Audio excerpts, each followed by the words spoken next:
Bismillahirrahmanirrahim. Assalamualaikum warahmatullahi wabarakatuh. Waalaikumsalam warahmatullahi wabarakatuh. Selamat pagi semuanya. Sehat-sehat Pagi, ya. Bu. Alhamdulillah.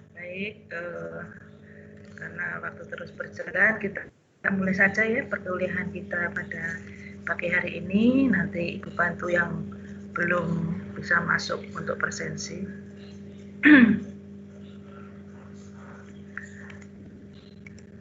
Seperti biasa, kita mulai dulu perkuliahan kita pada pagi hari dengan berdoa sesuai dengan agama dan keyakinan kita masing-masing. Dipersilahkan.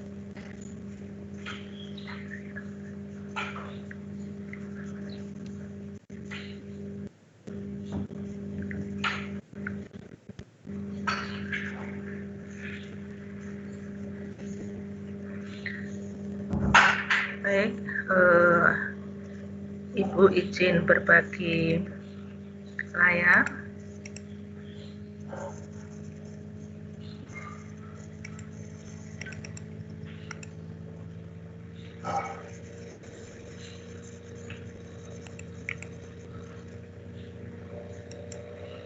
Aduh, kenapa ini ya? Kok macet?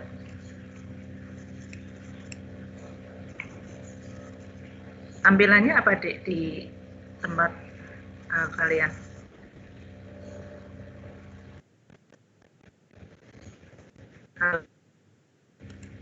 Daftar presensi, Bu. Daftar presensi. Oh, ya baik. Daftar presensi ya. Sudah 65 yang sudah terekam di SSO. Sekarang Ibu bagi slide-nya sudah terlihat? Iya, sudah, Bu. Baik. Sudah, Ibu. Terima kasih konfirmasinya. Bismillahirrahmanirrahim.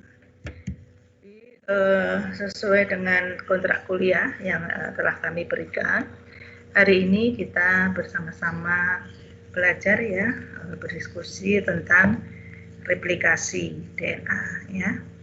Jadi kita lanjutkan materi minggu kemarin ya, minggu yang lalu tentang materi genetik ya. Jadi bahan genetik itu perlu dikendalikan ya, karena ini bagian dari proses yang mengawali pertumbuhan sel ya. Jadi kalau kita melihat bahwa sebenarnya di dalam pertumbuhan di dalam makhluk hidup itu merupakan suatu resultan ya, resultan dari banyak proses ya, yang saling berkaitan satu sama lain ya. Jadi termasuk diantaranya ini ya, mekanisme replikasi bahan genetik ya, yang dilengkapi juga dengan sistem editing ya, yang sangat presisi ya. Jadi sel itu bisa melakukan editing terhadap dirinya, karena ini adalah sebagian dari fungsinya di dalam untuk membawa sifat keturunan kepada anakan ya. Ya, sel anakan itu akan mempunyai komposisi yang identik ya, identik dengan komposisi bahan genetik sel induk ya. Nah, prosesnya itu sebenarnya adalah sangat rumit ya dan kompleks ya, karena tidak bisa tidak dengan apa namanya, kesibukan sel yang demikian itu kemungkinan akan terjadi kesalahan dalam proses replikasi, sehingga nantinya itu bisa mengakibatkan perubahan ya pada sifat-sifat sel anakan yang akan kita pelajari minggu depan ya, yaitu tentang mutasi ya. Jadi sebenarnya mutasi itu diawali juga dari proses replikasi seperti ini ya. Nah, seperti yang Ibu singgung tadi bahwa mekanisme replikasi bahan genetik itu sangat kompleks dan melibatkan banyak proteinnya cukup banyak ya. Dan peranannya pun masing-masing ya. Jadi masing-masing protein ini punya peranan yang spesifik ya. Jadi protein-protein yang terlibat di dalam proses replikasi ini sendiri itu ya, ini dikode oleh gen-gen yang terdapat di dalam bahan genetik ya, dalam bahan genetik itu sendiri. Jadi mekanismenya itu dia dibantu oleh protein, sedangkan protein itu sendiri dikode oleh gen-gen yang ada di dalam bahan genetik itu sendiri. Jadi sangat-sangat mandiri ya. Jadi bisa dikatakan bahwa ada kaitan fungsional ya yang sangat erat ya. Ada kaitan fungsional yang sangat erat dan tidak terpisahkan antara proses replikasi bahan genetik dan ekspresinya ya, dan juga proses di dalam metabolisme sel itu secara keseluruhan ya. Nah, hambatan ya yang terjadi pada proses metabolisme misalnya dalam produksi energi ya, itu bisa memengaruhi proses replikasi ya, karena Anda ingat di dalam penyambungan nukleotida itu dibutuhkan energi ya dalam bentuk fosfat ya. Jadi adanya hambatan atau ketidakberesan di dalam proses metabolisme ya, itu bisa juga memengaruhi proses replikasi itu sendiri ya, dan itu bisa dipelajari nanti di dalam apa yang kita sebut bidang ilmunya nanti adalah proteomik ya, ataupun metabolomik ya, karena kita ketahui bahwa perkembangan ilmu itu sangat cepat dan basicnya adalah biologi molekuler seperti ini ya. Kesalahan-kesalahan ataupun proses-proses yang terjadi di dalam sel, baik dimulai dari proses inisiasi di dalam pembuatan sel anakan ya, yang dimulai dengan replikasi sampai akhirnya berkembang ke ilmu-ilmu yang terkait dengan proteomik dan metabolomik ya. Kemudian ini ada pengkopian molekul bahan genetik ya. Memang betul ya, jadi secara umum replikasi bahan genetik itu merupakan proses pengkopian ya. Intinya adalah proses pengkopian molekul bahan genetik yang dihasilkan dari proses itu sendiri menjadi sel-sel anakan ya, yang identik dengan induknya ya.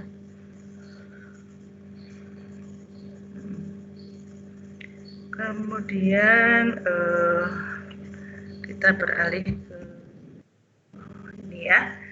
Jadi ini adalah original gambaran dari Pak Francis Crick ya, yang menemukan DNA ya, yang dipublikasikan di Nature tahun 1953 ya, bahwa beliau itu menampilkan atau mempostulasikan bahwa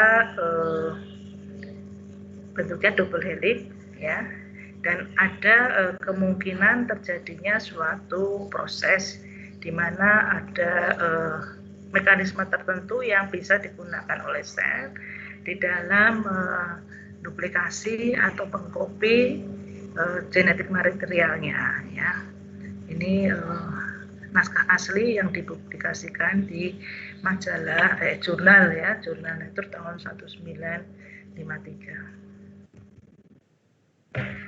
Di dalam kita mempelajari replikasi ini, Ibu mencoba untuk menyederhanakan apa yang akan kita pelajari ya. Yang pertama adalah prinsip dasar. Prinsip dasar dari proses replikasi itu sendiri apa, kemudian siapa saja yang berperan, apa nama protein-proteinnya, kemudian bagaimana sih sebenarnya perbedaan dan persamaan mekanisme replikasi DNA pada sel prokariot. Dalam hal ini adalah E. coli sebagai mikroba modelnya dan sel eukariot ya. Karena pada prinsipnya kalau kita melihat gambar ini ya, jadi dari molekul yang dimiliki oleh induk ya, kemudian ini akan diturunkan ya pada sel anaknya ya dengan cara identik.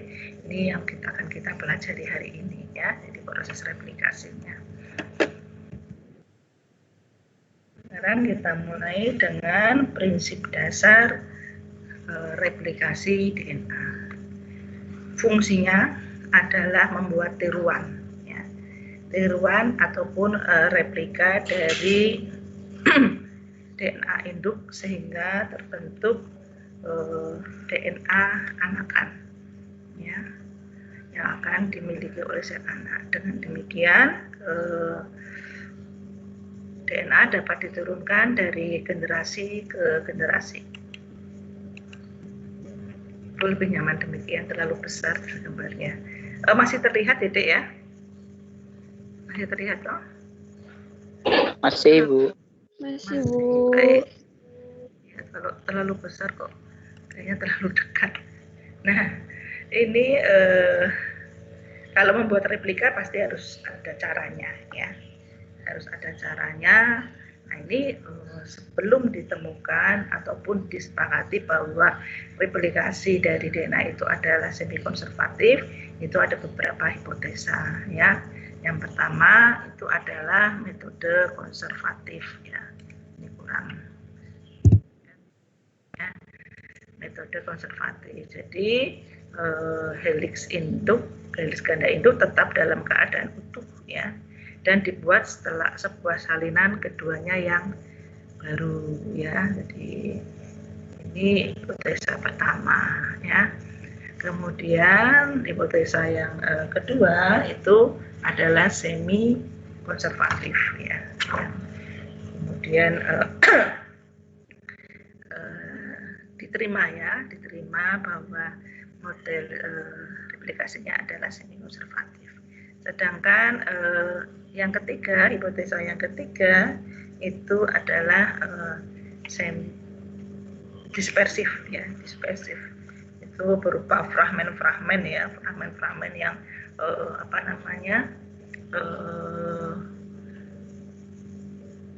berupa fragmen-fragmen yang tidak akan mungkin bisa diterima ya, karena kalau ini diturunkan kepada anakannya bagaimana gitu ya. Jadi ini yang bisa diterima adalah semi konservatif. Ya. Nah, ini mungkin gambarnya akan lebih jelas ya. Kalau DNA kita anggap yang biru ini adalah DNA dari orang tua ya, dari induk ya, dengan pada generasi anakan yang pertama ya, itu demikian ya. Jadi kalau kita melihat atau kita fokuskan pada yang semi konservatif, maka itu akan terlihat bahwa ada diturunkan ya dari kedua orang tua ini ke anakannya secara adil ya. Jadi pasti pada generasi berikutnya itu akan masih akan terbawa. Tapi kalau kita lihat yang konservatif maupun dispersif, ini pada generasi pertama pun sudah sifat dari indukannya hanya terbawa 50% ya, apalagi yang ini ya.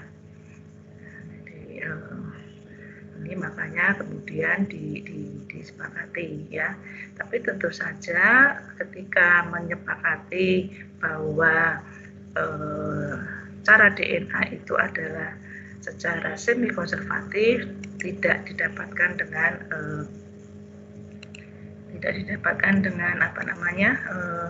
tiba-tiba ya. Nah, ini dimulai sebenarnya diawali oleh Pak Watson dan Crick ya, 2 tahun sebelum Pak Michelson dan Stahl ini bereksperimen ya. Jadi beliau ya berdua bacaan air kening itu sudah tadi yang Ibu sampaikan di awal ya, sudah memberikan hipotesa bahwa ini adalah semi konservatif ya. Nah, ini buktinya ya ini oleh Pak Messerson pada tahun 153 kemudian 5758-an ya. 5758 ya. Jadi ini yang dilakukan, mungkin kalian sudah paham ya eksperimen yang dilakukan oleh beliau berdua, bahwa beliau itu berhasil menunjukkan secara empiris ya, bahwa replikasi berlangsung secara semi konservatif. Jadi beliau menggunakan E. coli ya, menggunakan E. coli. Jadi bakteri E. coli itu ditumbuhkan pada medium yang mengandung isotop N ya, 15 ya, 15 selama beberapa generasi ya. Maka setelah beberapa generasi kemudian diekstrak DNA-nya, diekstrak dalam sel ya dengan cara di sentrifuge ya, sehingga didapatkan DNA ya yang berat ya. Karena berat dia akan mengendap di bawah ya. Sel-sel DNA ini kemudian ditumbuhkan juga pada suatu medium yang isotopnya adalah 14, jadi relatif lebih ringan ya. Nah, ini pada generasi pertama dua sel kemudian dibeliskan untuk membuat generasi pertama dari sel anakan ya. Nah, jadi setelah selang waktu tertentu setelah dipindahkan, ini sampel selnya itu dipanen ya, dan DNA-nya itu diisolasi ya, diekstrak ya, sama caranya itu dengan cara disentrifugasi ya. Kemudian didapatkan bahwa ada perbedaan di dalam ini letak dari DNA-nya ya. Ada perbedaan pada generasi pertama ya. Itu tadi kan ada hibrid ya. Ada hibrid, ada 15N dan 14N ya. Maka ini agak ke atas ya, tidak terlalu ke bawah ya. Kemudian ini setelah 30 menit kemudian selnya dipindah lagi dengan cara yang sama ya, di sentrifuge. Ternyata generasi berikutnya itu menunjukkan pola yang bisa digambarkan dengan ilustrasi seperti pada slide ya. Nah, hasil eksperimen ya ataupun penelitian yang dilakukan oleh peneliti Messerson dan Stahl ini mengkonfirmasi dari prediksi bahwa replikasi itu adalah semi konservatif ya, karena molekul DNA anakan terdiri dari satu molekul induk ya, dan satu untai hasil sintesis ya. Jadi ini adalah cerita bahwa pada akhirnya replikasi itu bisa diambil kesimpulan dilangsungkan atau berlangsung secara semi konservatif ya. Nah, walaupun demikian ya, tentu saja di dalam proses ini nanti ada penyimpangan-penyimpangan ya, karena ada jenis virus yang di dalam proses replikasinya tidak menggunakan semi konservatif ini ya, karena harus ada pembalikan di dalam proses replikasinya ya. Nah, ini sama sih ya, ini ilustrasi untuk memperjelas tadi ya. Jadi ini ceritanya adalah medium selama beberapa generasi dalam medium yang mengandung prekursor nukleotida berat nitrogen 15N. Lalu mentransfer bakteri ke yang hanya mengandung N14 isotop yang lebih ringan. 2 sampel DNA diambil dari labu ini sekali pada menit ke-20 dan sekali pada menit ke-40.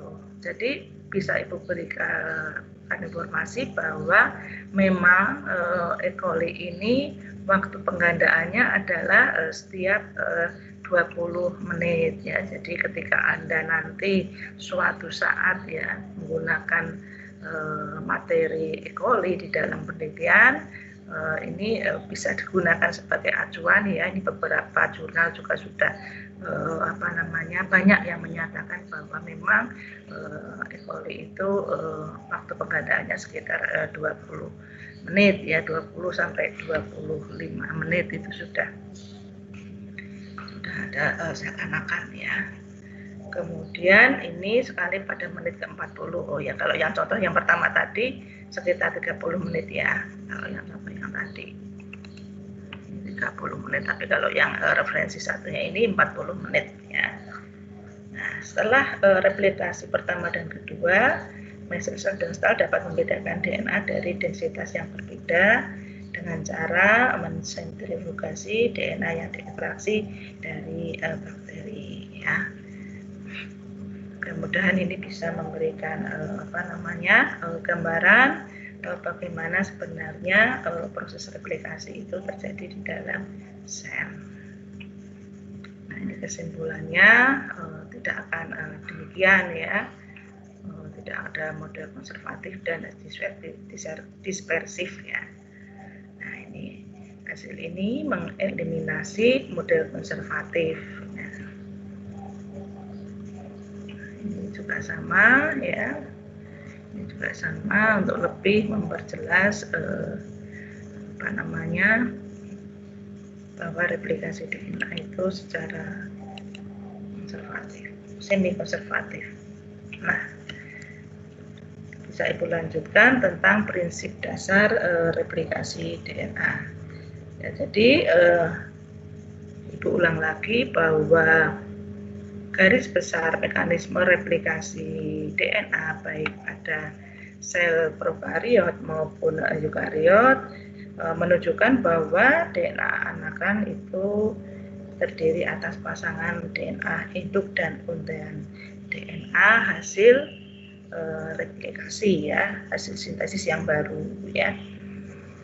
Nah, ini juga memberikan pengertian kepada kita bahwa untaian DNA induk itu atau orang tua ya berperanan sebagai cetakan ya, sebagai cetakan ataupun template-nya bagi pembentukan untaian DNA baru ya.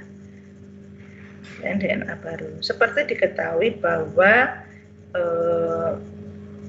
pada pelajaran kita minggu lalu kita sepakati bahwa model DNA adalah double helix ya.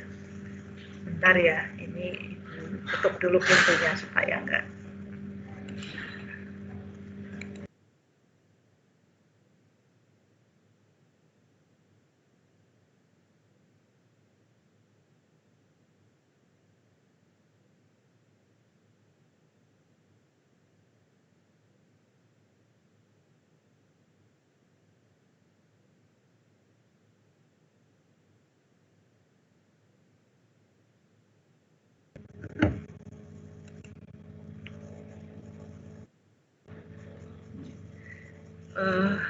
Sampai di mana tadi?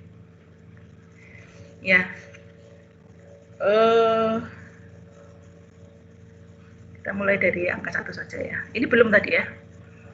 Jadi proses replikasi dimulai dari pangkal atau replikasi ya, dari suatu situs yang disebut dengan ori atau tempat di mana replikasi itu terjadi, origin of replication. Ada juga yang menyebutkan replikon ya. Jadi replikon itu serangkaian DNA yang merupakan titik awal replikasi dan dapat bereplikasi secara otonom di dalam sel.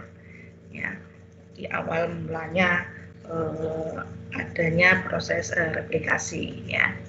Nah ini kemudian diikuti oleh serangkaian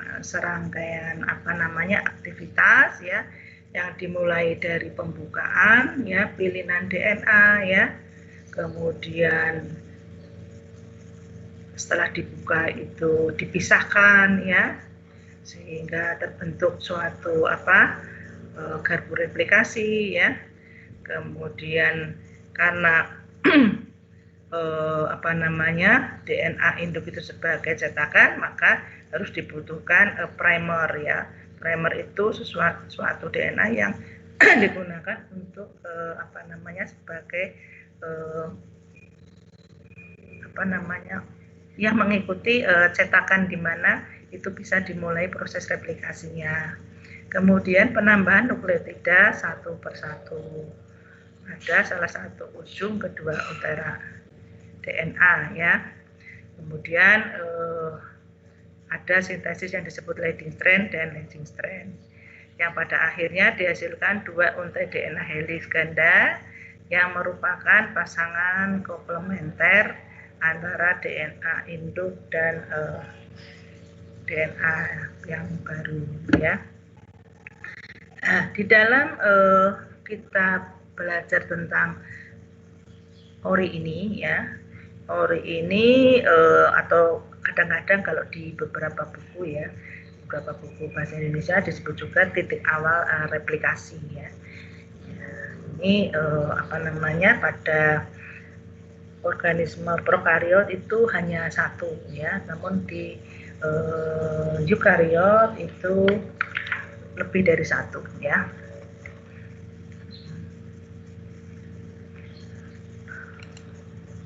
Nah, boleh Ibu tuliskan di sini ada komponen-komponen penting di dalam replikasi untuk mengingat ya, mengingat apa saja sih yang berperan, siapa saja yang berperan. Yang pertama adalah DNA cetakan ya. Tentu saja kita mau mencetak ya harus ada masternya ya, harus kita mau mereplikasi, memfotokopi harus ada master yang akan difotokopi ya. Kalau di sel namanya DNA cetakan yaitu molekul DNA indukan ya. Kemudian molekul deoksiribonukleotida ya, atau DATP, kita sebut DATP, DTTP, DCTP dan DGTP ya. Nah ini molekul-molekul deoksiribonukleotida ini kalau nanti kita bekerja melakukan proses replikasi secara in vitro ya di luar sel, ini kita tambahkan ya, kita tambahkan. Kemudian enzim DNA polimerase. Jadi enzim ini merupakan aktor ya, aktor utama ya, atau enzim utama yang berperan ya, yaitu tugasnya mengkatalisis proses polimer. Polimernya siapa ya? Polimerasi nukleotida menjadi untaian DNA ya. Jadi inilah yang berperan ya. Kemudian pada prokariot itu ada tiga ya, ada tiga yang berperan ya. Ada yang disebut dengan DNA polimerase 1, ada DNA polimerase 2, dan ada DNA polimerase 3. Nanti di slide berikutnya sudah Ibu tuliskan ya, beda antara prokariot dan eukariot. Sedangkan kalau di eukariot itu ada 5 macam ya. Nah, sejalan dengan penelitian-penelitian terbaru ya, dengan alat-alat yang lebih canggih tentang replikasi ini, kalau tidak salah sudah lebih ya diketahui DNA polimerase itu pada eukariot tidak hanya 5 ya, bahkan ada yang menyebutkan 6, ada yang menyebutkan 7 ya. Nah, ini Jadi tapi secara prinsip yang kita gunakan sebagai referensi saat ini masih 5 ya. Nanti tidak melepas kemungkinan jika kita mendapatkan jurnal-jurnal terbaru yang sudah mempostulasikan berapa jumlah DNA polimerase yang berperan di dalam eukariot, nanti bisa kita gunakan sebagai referensi. Selanjutnya, komponen penting dalam replikasi adalah enzim primase. Ya, ini enzim yang mengkatalisis sintesis primer untuk memulai replikasi DNA. Ya. Kadang-kadang kita menemukan istilah primase itu dengan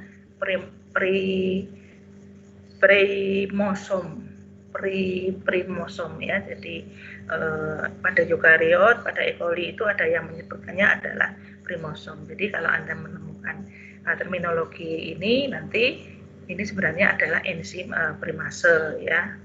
Nah, enzim primase ini walaupun pada prokariot itu juga subunitnya juga bermacam-macam ya. Intinya adalah dia yang mengkatalisis sintesis primer untuk memulai replikasi DNA ya. Replikasi tidak akan terjadi kalau tidak bisa dibuka ikatan untaian DNA-nya ya. Dan ini ada yang bertugas ya, namanya adalah enzim helikase ya. Kemudian karena ikatan DNA itu kuat ya, apalagi kalau GC-nya banyak ya, komponen GC-nya banyak, maka dibantu oleh enzim yang lain, namanya adalah enzim kirase ya. Jadi makan pasti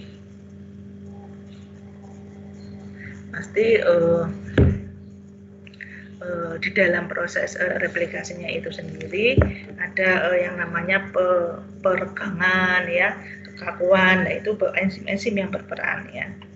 Nah ini ada molekul protein yang tugasnya itu menstabilkan untaian DNA. Jadi kalau Anda bayangkan ya, ketika Anda membuka pilinan, itu pasti di bagian ujungnya di mana garpu itu terbentuk, itu pasti ada upaya untuk balik lagi pada kondisi yang awal ya. Nah, ini ada molekul protein yang tugasnya adalah menstabilkan, kalau bahasa Jawanya itu UCI gitu ya, memegang erat gitu ya, supaya untainya itu terbuka ya gitu. Kemudian ini ada yang namanya enzim DNA ligase. Ini tugasnya seperti lem ya.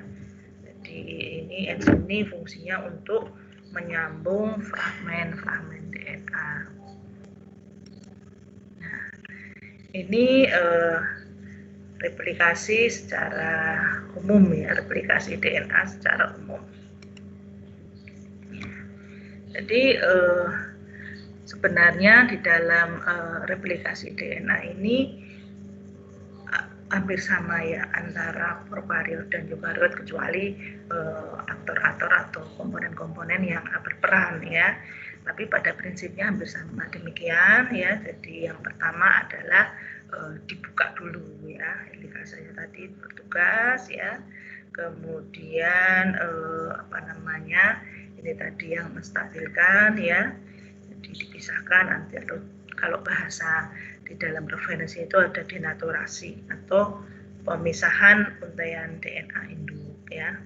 Kemudian yang kedua adalah inisiasi atau pengawalan ya, proses dari replikasi atau sintesis DNA.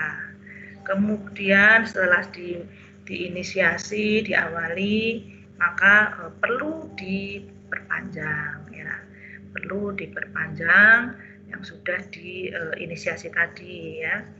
Kemudian ligasi ya, Nah, karena ini dibutuhkan ya, karena arah replikasi kan dari 5 ke 3 ya, dari 5 ke 3. Kemudian kalau di strain yang disebut dengan leading strain atau strain awal, ada juga yang menyebutkan strain awal atau strain yang kontinu gitu ya, ada juga yang menyebabkan leading strain.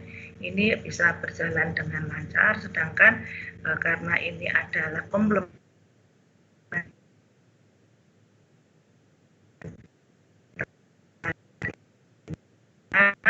ya,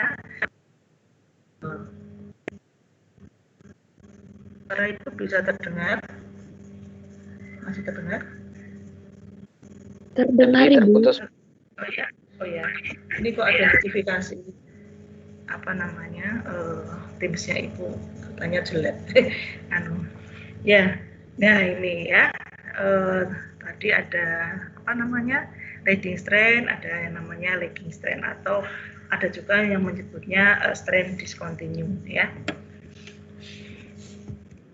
Nih sudah Ibu buat ya tabelnya. Jadi pada sel prokariot itu pemisahannya itu dibantu yang disebut dengan DNA-B ya, pemisahannya ya. Kemudian pada sel eukariot ya itu adalah enzim helikase ya. Untuk DNA ini ya, DNA sebentar, ini ada, tak carikan gambar, ada nggak ya? Oh ya, kita kesini dulu ya, biar kalian bisa tahu apa namanya yang disebut DNA A, DNA B. Tadi sudah Ibu katakan bahwa pada E. coli ya, prokariot itu hanya satu ori atau replikon. Itu namanya adalah ori C ya. Jadi karena pada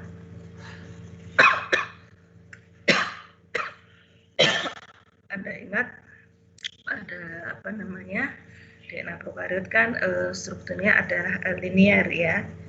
Nah ini di dalam prokariot ada yang disebut dengan DNA ya. Jadi ini adalah struktur di dalam apa namanya sel ya, di dalam eukariot ya, yang tugasnya itu adalah menginisiasi. Jadi DNA ini melekat pada urutan sepanjang kurang lebih 8 sampai 9 pasang-pasang ya. Ya, karena kalau tidak ada ini pokoknya dia yang mengenali ya mana yang harus pertama dibuka terlebih dahulu DNA ini ya. Nah setelah dia melekat maka dia melakukan pembukaan ya, pembukaan DNA ya pada prokariot sekurang lebih 13 sampai 14 pasang-pasang sehingga terbuka ya kartunya tadi ya. Setelah kompleksnya tadi terbuka maka terjadi perlekatan DNA-B ya. Ya, jadi ada lagi ya enzim namanya atau protein yang namanya DNA-B ya. Nah, protein A ini apa namanya secara langsung mempengaruhi perlekatan DNA-B. Nah, DNA-B ini tugasnya seperti helikase ya. Karena DNA A itu membuka itu kurang kuat ya, jadi dia harus ada bantuan dari DNA-B ya, jadi sehingga bisa dikatakan bahwa DNA-B itu fungsinya seperti helikase, jadi yang mengenali inisiatornya adalah DNA A, namun yang membantu untuk membuka ya, yang fungsinya ada seperti helikase pada eukariot adalah yang namanya DNA-B ya. Nah, DNA-B ini kalau sudah datang ya, dia itu akan menyingkirkan ya, menyingkirkan atau tidak DNA-nya itu tidak digunakan lagi ya. Ya, jadi apa namanya tugasnya sudah selesai ya, tugas dari DNA ini sudah selesai karena tadi setelah dibuka ya sudah ya. Nah, ini kemudian ini menjaga rekaman DNA, itu ada namanya DNA kirase ya. DNA kirase atau juga disebut dengan topoisomerase 2. Ini juga sama, pada eukariot ada topoisomerase 1 ya. Nah, setelah dibuka tadi Ibu katakan bahwa perlu adanya yang menjaga kestabilan ya. Namanya adalah SSBP ya, single strand binding protein ya, atau kadang-kadang disebutkan juga hanya SSB, single proteinnya tidak disebutkan karena ini pasti juga protein ya. Nah, ini menjaga supaya tidak terjadi ketegangan di karboreplikasi tadi ya. Kemudian DNA polimerase tugasnya adalah menambah nukleotida ya. Ini tadi sudah Ibu katakan ada 3 kalau di prokariot, sedangkan di eukariot ada 5 ya, namanya berbeda. Ini penyambungnya sama ya, yang menyambung penyambungan fragmen Okazaki ya pada lagging strand itu dengan DNA ligase ya. Nah, ini breakdown dari keterangan yang sudah Ibu sampaikan tadi, bahwa DNA akan mengikat kurang lebih 8-9 pasang basa di orise ya, untuk membentuk kompleks inisial ya. Kemudian dengan bantuan ATP membentuk struktur kompleks terbuka, kemudian diikuti oleh DNA B dan DNA C membentuk pre-priming kompleks. Sesudah DNA terbuka, untai DNA dipegang oleh SSB tadi ya, kirase menjaga regangan, dilanjutkan sintesis ya, sintesis leading dan LEG. Sedangkan peran dari DNA polimerase 3 itu adalah pemanjangan dan sintesis fragmen Okazaki pada leading strand. Nah, ini tadi ya, inisiasi replikasi pada E. coli ya. Jadi ini ada yang mengenali adalah DNA A ya, kemudian kalau orise ini adalah ke tempat ya, tempat di mana itu dilakukan ya, replikasi itu dilakukan. Ini yang menjaga regangannya adalah DNA B ya.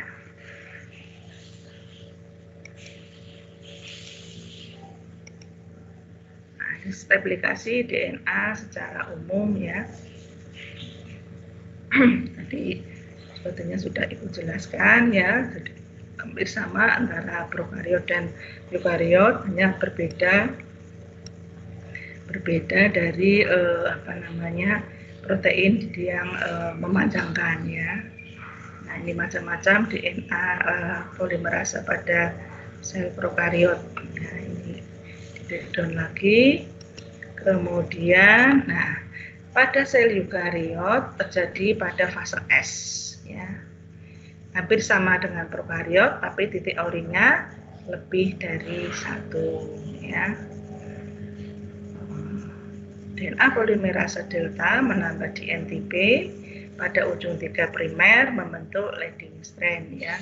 Jadi kalau Anda bayangkan kemarin ketika kita belajar struktur dari DNA ya, materi genetiknya, topik materi genetik, ingat bahwa pada ujung 5 itu ada fosfat dan ujung 3 pada OH ya. Jadi itu yang mendasari bagaimana polimerase dari DNA ini terjadi ya. Jadi dipasang-pasangkan gitu ya. Perbandingan DNA polimerase ini udah aplikasi ya, DNA di mitokondria, di nukleus ya, karena di eukariot juga ada DNA ya, di di mitokondria ya, eukariot punya mitokondria itu juga ada DNA-nya ya. Kemudian ini ya yang penting ya, itu yang membedakan antara prokariot dan eukariot ya. Nah, di dalam kita mempelajari replikasi ini tentu saja tidak semuanya bisa berjalan dengan baik ya. Jadi ada masanya terjadi kesalahan-kesalahan di dalam proses replikasi itu sendiri, sehingga perlu dilakukan suatu proses yang namanya proofreading ya, proofreading atau pembacaan kembali dari proses replikasi di eukariot ini ya. Namun kalau jika mekanismenya itu tidak berhasil, maka itu nanti bisa menjadikan suatu mutasi ya. Mutasinya seperti apa? Nanti ada mutasi titik dan sebagainya yang akan kita pelajari insya Allah minggu depan ya, kalau tidak ada halangan. Saya pikir itu yang bisa Ibu sampaikan terkait proses replikasi. Ibu mengharapkan ada diskusi ya. Semoga bisa menambah wawasan kita tentang replikasi. Diskusi bisa kita jalankan di ruang chat ya, supaya bisa terekam dan semua bisa membaca dengan baik ya, apa yang ditanyakan, apa yang kita diskusikan, dan nanti suatu saat kalian bisa membuka-buka kembali perkuliahan ini dan membaca pertanyaan serta ulasan dari teman-teman ataupun nanti insya Allah dari Ibu ya. Halo, masih standby? Halo Ibu, masih Ibu. Nah, Ibu ke SSO dulu ya. Ini ada Dita Nur Afifah, apakah hadir? Hadir, Bu. Dita Nur Afifah. Oh, ini kok diklik nggak bisa. Di tempatmu bisa deh. Di tempatmu bisa deh. Sudah terekam hadir. Dita. Coba lihat SSO-nya. Ini sudah deh. Muhammad Dafiq, kemana ini Muhammad Dafiq? Dafiq. Muhammad Dafiq. Dafiq. Split absen. Oh, Dafiq kesulitan absen. Ya. Ya. Bantu ya. Baik, sudah terekam semua ya, 72 mahasiswa. Ada yang ingin ditanyakan? Yuk kita ke ruang chat ya. Nanti kita diskusikan kira-kira mana yang harus kita perdalam lagi. Terkait tentang replikasi ini banyak sekali yang bisa kita jadikan referensi ya di YouTube itu.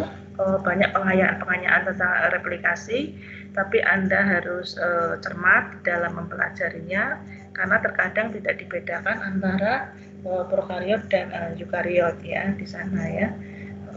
Jadi nanti kalau mengambil referensi tentang visualisasi replikasi dicermati lebih lanjut ya, nanti takut pemahamannya agak sedikit berbeda ya. Demikian, mohon maaf atas segala kekurangan Ibu tunggu diskusinya di ruang chat ya. Terima kasih, selamat pagi, Assalamualaikum warahmatullahi wabarakatuh. Waalaikumsalam warahmatullahi wabarakatuh. Ya.